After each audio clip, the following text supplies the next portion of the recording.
Did some off-camera grinding in Minecraft, and I got the world record, kind of. For the first time ever, there's a tied world record in Minecraft, and there was a lot of complication between my time and Raynex's time, with like retimes and pausing and different little rules. But what me, Raynex, and the mod team decided to do was just tie the world record instead. There were just too many reasons why my time was ahead of his, or his time was ahead of mine. So we just tied it. Also, sorry I forgot to record this while streaming, so we have to watch the Twitch highlight, so it's gonna be pretty low quality and you have to see my caveman face. I'll speed up a couple parts of the run just because they're painful to watch. I mean, if you want to watch the full run because you don't believe me, it's on Twitch. And speaking of Twitch, follow me there. Anyways, enjoy the run, and subscribe! This run happened about 2 hours into my stream, and I didn't really feel like I was playing that well that day either, and you'll probably see that in my movements later in mechanics, but this run just completely came out of nowhere, so I spawned by a village that looked pretty average. It did have a blacksmith, so I guess I wouldn't call it really average, but I checked into it. I was really hoping I could skip trading, skip iron, or just maybe even skip the golem, but instead I just get bread and apples because it's a breadsmith. I decided to continue playing it because for me it's important to grind out nethers as much as possible, even if the time is only like sub 5 minutes entering the nether. I still think it's important to grind out nethers to see if I can get a bastion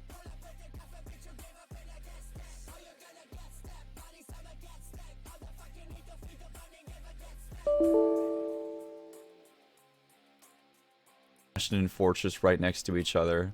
Because in my mind, the most important part of a speedrun is the nether and the end, so if I get to those as much as I can, I feel like I have a higher chance of getting a good record, so I don't mind playing out overworlds more often than I should. My plan with villages is, as long as it has beds and food, it's good enough to play, because once I'm done killing the golem, I'm just gonna look for a cave and get the rest of the iron I need for a pickaxe, bucket, and flint and steel, and all that.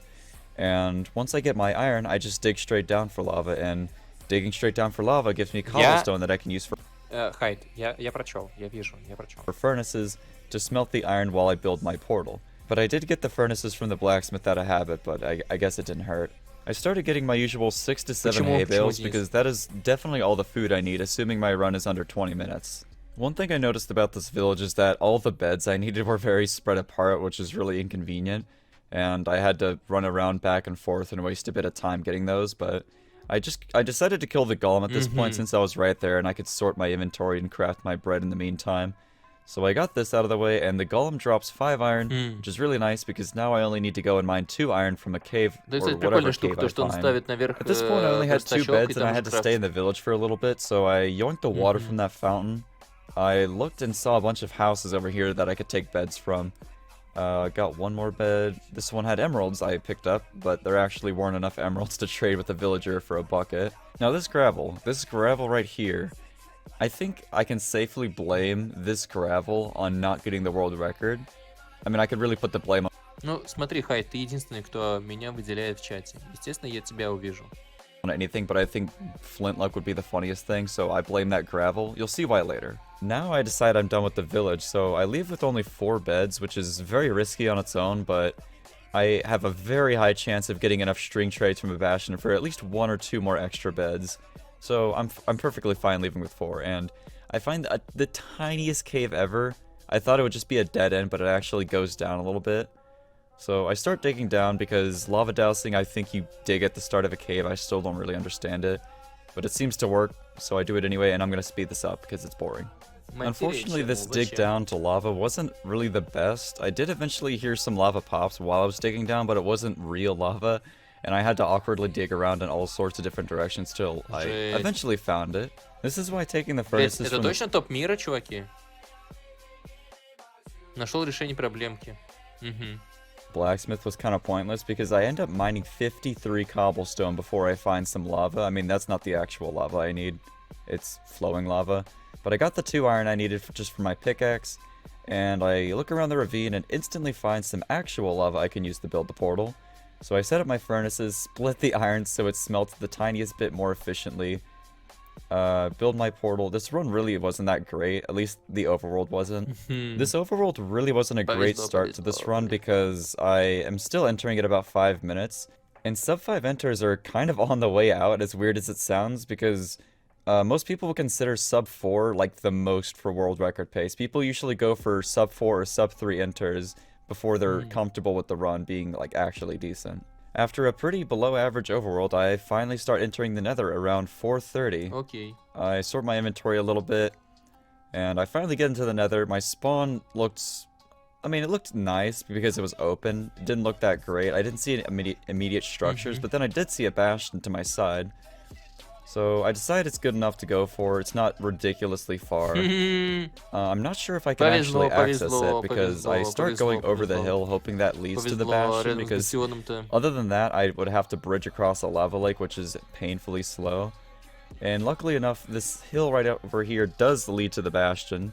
So I decided to take it, and I see a fortress to my right. Чё? So things just got way more real for me. I identified the bastion to be a housing bastion because housing and stables look very similar, but housing is a little bit smaller and a lot more broken up looking. That's all I really do to identify the two. Anyways, I go into the bastion without armor because if I can't go into the bastion without armor, I'm bad and I don't deserve it. So I start rushing over to the double chest, which is over in this back corner. I find it. I start digging in and I block myself off too, just to be safe. I got 12 obsidian from the first chest that I opened, which means I don't even have to go on top of the bastion to look in the other chest for obsidian. I just need to trade with piglins. And I start trading with piglins, and this is probably one of the slower parts of the run because I didn't do a very good job in this bastion. I probably could have lured more piglins in. I think I only got 2 or 3 piglins trading with me at this time with all this gold. Anyways, I start mining out the 9 gold blocks that always generate under the housing bastion right here. I turn them into ingots so I can trade them with the piglins. I don't give them all of my gold because I always want to keep a little bit of extra gold on me just in case there's like a piglin aggroed on me, because the gold will distract them and then I won't, you know, get murdered. My nerves started getting to me a little bit and I'm kind of just standing around like an idiot. Because, I mean, I guess, yeah, I do just need my trades, but also I feel like I'm standing around like an idiot. So I go up and I tried going towards the center of the housing so I could do a bit of like a manhunt route, which is where you break the chest in the middle to aggro all the piglins, but then I just saw the entire floor was lava. So I didn't think it was possible. At the time, at least, I think it actually was, looking at it afterwards, but it's too late now. I got my first pearl trade because all I need right now is fire res and pearl trades. I run through, seeing if I get any more trades. I got 1 more pearl trade. I'm at 12 right now, which I am not at all comfortable with because that is the bare minimum you need to get to the stronghold. I also need pearls to like move around and also to do the 1 cycle. Oh yeah, string trades. I forgot I got string trades, so I had enough wool for 2 more beds, which means I was perfectly set on the 1 cycle at least whenever it got to that point. Got my last pearl trade. 18 pearls is perfectly fine because the fortress is literally right here.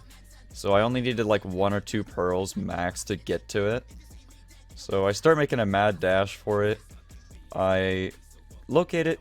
I did go the right direction, although I see the treasure part, which is where like all the treasure chests and stairways are. So I actually saw a leg of one of the rooftops or whatever you call them, because that's where the spawners spawn. And I made it up. I know that this wall was fake. It just generated over a little bit. I start running down the hallway to look for spawners. I find one right off the bat, which is super nice, and I'm starting to fight blazes at 750. Now this is where another mistake comes in, is I had enough for 6 beds. What I should have done is dedicated one of my beds to blaze bedding, which is where you place a few blocks over the spawner and blow up a bed, and it basically clears out every single block around the spawner except the spawner, and you get like optimal blaze spawns. But instead, I start mining out the floor because I'm out of date. I'm speeding up the video again because we've all seen a blaze fight before. It's just waiting for blazes to spawn and killing them in the same area.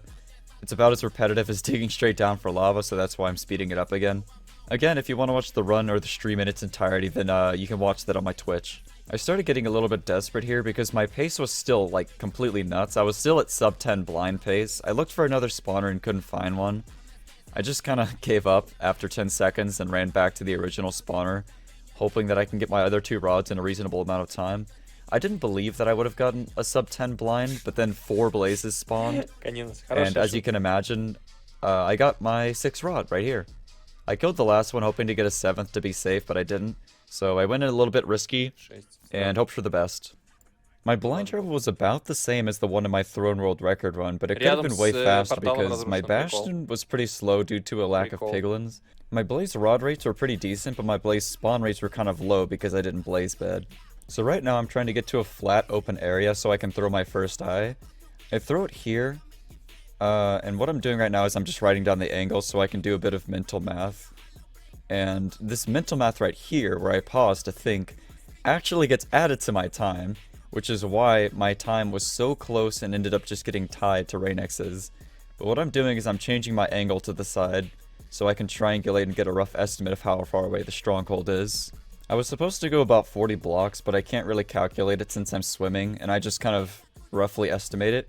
I throw another eye, and I notice that the degrees changed by over 20, which means it's less than 200 blocks away from where I'm standing.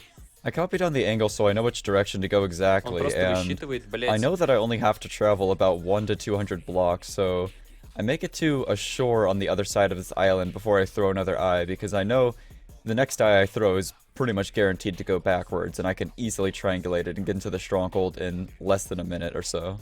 I turned on chunk borders because whenever you throw an Eye of Ender, it leads to the exact center of a chunk, which is actually super helpful for finding the chunk if your triangulation's maybe a little bit wonky. So I throw another eye, and sure enough, it goes backwards. And I can already kind of estimate which chunk it's in, judging by the angle. I crafted my 2 extra beds and I followed the angle, and I assumed that it was this chunk right here. I threw another eye to be sure, and sure enough, it went straight down. So I opened my F3 menu, I went near 4-4 on the chunk because that's where the start of staircase always is whenever you dig down for the stronghold. I dug into a water pool, which kind of threw me off, and then I saw my eye, so I went for my eye and just completely ignored the whole 4-4 situation and dug down at 7-1. So I kind of had to awkwardly staircase closer to the 4-4 chords so I could actually find the staircase. And I pretty much get to the chords I need now, and I can start digging straight down. I don't really have anything to commentate here, but I hit the staircase like instantly, which is great. First things first, go down the middle staircase, because going downwards is like more weighted towards the stronghold room, or the portal room, I think. I saw 2 libraries. I glanced at these rooms to make sure the portal room wasn't there, and it was. So I went to the portal room, filled the eyes. It was a 2-eye, which is always nice. None of my eyes broke either way, so it doesn't matter. Cleared my inventory, and I was entering the end at like 12:20. I start getting myself set up, turn on hitboxes, and I throw a pearl, because having extra pearls is always really nice just to get to the well faster. It's really not that necessary. It probably saves like 3 seconds. But in this run, I guess 3 seconds is quite huge for how close it was. I get my beds sorted. I got 6 beds, plenty of pearls, and an axe. And I think the dragon was about to perch right here, and then it just didn't. It was in a perfect location to just snap, but it refused. It just swung around there and eventually came over to me and started, I think, strafing it's called, where it flies around me and shoots occasional dragon's breath. This stupid dragon wasted so much time spinning around. I'm just speeding it up right now because I literally lost almost an entire minute to this dragon. I would have easily gotten a sub 14, but just because this dragon decided to come and strafe twice, I had to wait until, finally, it decided to go back and snap around. Threw my pearl, looked up, the dragon swung to the left first, so I had to stay on the left side, and I pulled off a pretty clean 1 cycle. I think that's probably the proudest part of this run, because I don't think I played this very well at all. I wasn't celebrating just yet because I was waiting for the in-game time to load in because of how close this was to world record. It finally comes through, and it's 14:05. I thought I actually got the world record by 5 seconds, but due to a lot of complications I can't really explain right now, me and Rainex are tied. But to put it simply, that one time I paused for about 5 or 6 seconds to do mental math while triangulating was added onto the time I got, which pretty much led it up to be 14:10, 14:11, and I guess. Also, shameless plug. Капец, крутой.